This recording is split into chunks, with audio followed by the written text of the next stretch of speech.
Hi everybody, it's Rebecca Virginia, and in today's video, I'm going to be showing brand new spring DIYs. First up is this Farm Fresh carrot patch sign. Here are all of the supplies that you're going to need if you want to recreate this fun spring project.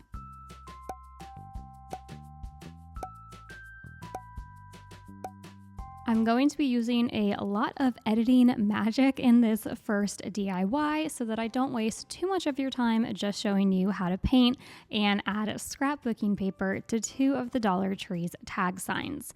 I just used scrapbooking paper from Hobby Lobby on one of the signs, and then I used some Waverly white chalk paint and then distressed it with a little bit of brown paint on the front tag sign. And now I'm just trying to figure out how I want the tags to be.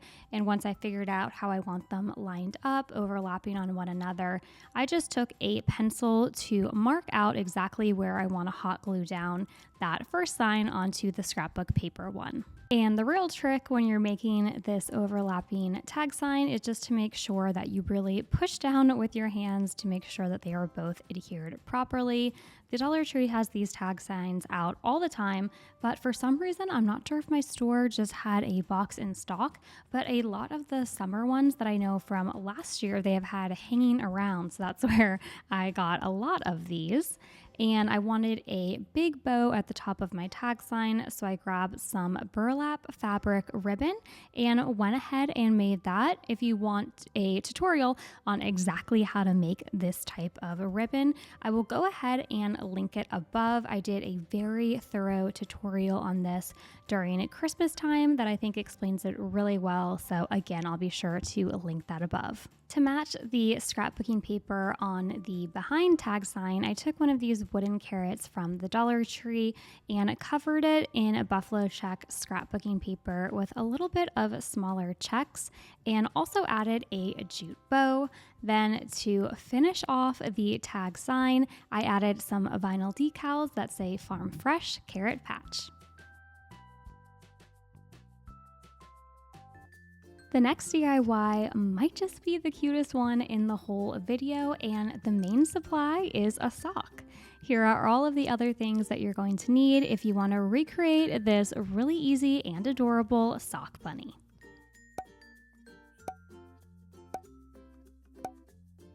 I'm starting off with one sock from the Dollar Tree.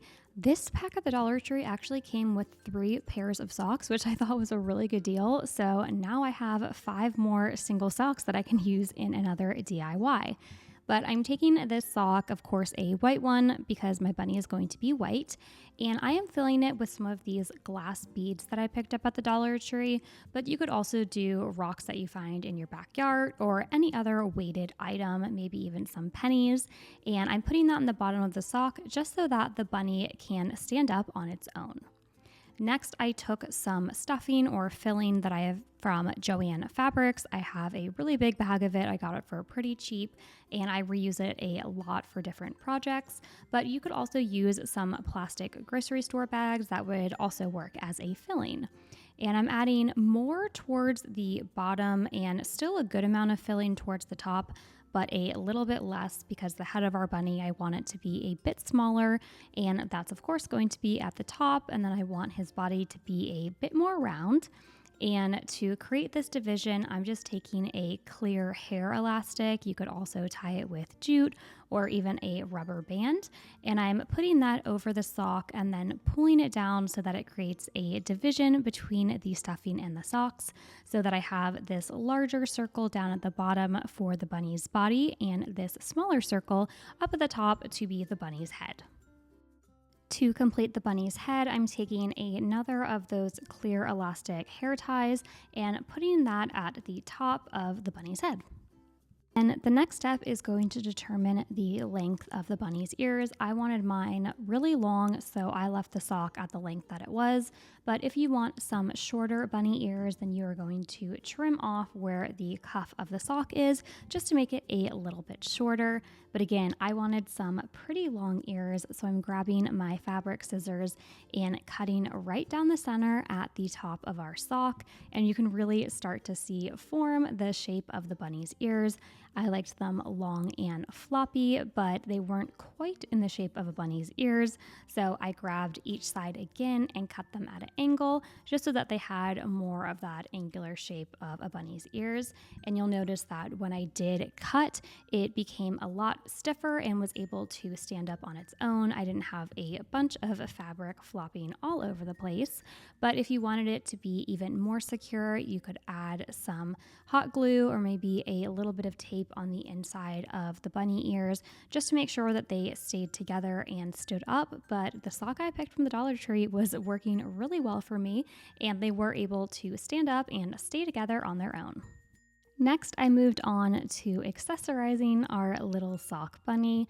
So I grabbed some of this really pretty plaid ribbon from, of course, the Dollar Tree and wrapped it around what I would call his neck, where his head and his body of the sock meet, and just tied that around and fixed it with a bow before trimming off the long sides of the ribbon so they weren't longer than his actual body. For the face, I went really simple, just taking a black marker and adding 2 little eyes and then an X for his nose mouth area. But you could get really creative with this. You could add some googly eyes. You could take some yarn pieces and add whiskers to the bunny. This would be a fun one to do with kids, where you can create the bunny with them and then let them decide how they want to decorate the face. Even though you can't really see the cottontail in the beginning picture, I of course needed my bunny to have a cottontail, so I grabbed one of my glue dots from the Dollar Tree and just adhered a little pom-pom to his back.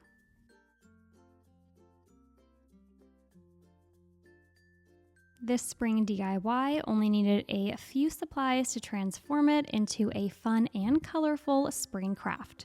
Here's everything that you'll need to make this. When I saw this galvanized bunny sign in my Dollar Tree, I had absolutely no idea what I was going to make with it, but it was the first time that I had seen it at my store, and I've only seen it like once since I've been back, so I knew it was a pretty hot item, and it just kind of sat in my craft stash for a couple weeks while I was thinking of ideas. With the galvanized edge, it's kind of hard to turn something that's a bit more modern into a farmhouse DIY. But I decided to only use the galvanized part on the edges, almost like a frame. And then on the center area of this bunny sign, I grabbed some white paint and painted it. So again, it just looked like it had that galvanized edged finish.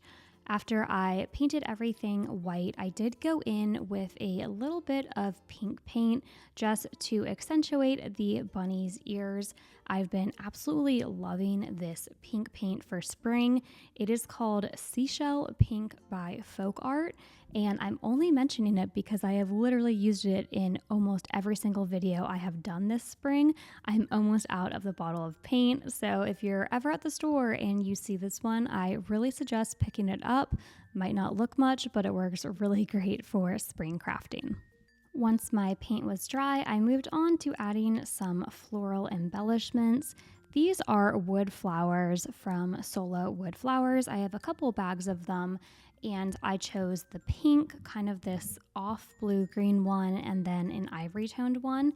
And these are going to be the main floral arrangement in the corner of our bunny. I also know that the Dollar Tree has had some wood flowers in the past, but you could also pick them up at Michael's and even Joann's. And I really like the way that the flowers looked, but I wanted to add a little bit of greenery as well. So I had this purple and greenery floral pick from the Dollar Tree.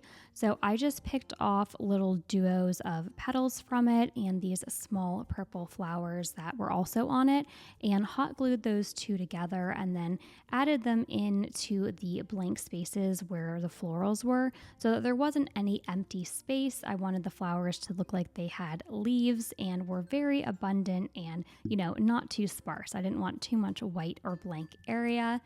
I really liked the thicker jute hanger that the sign already came with, so to complete this DIY, I went ahead and just strung that back through the holes in the bunny's ears.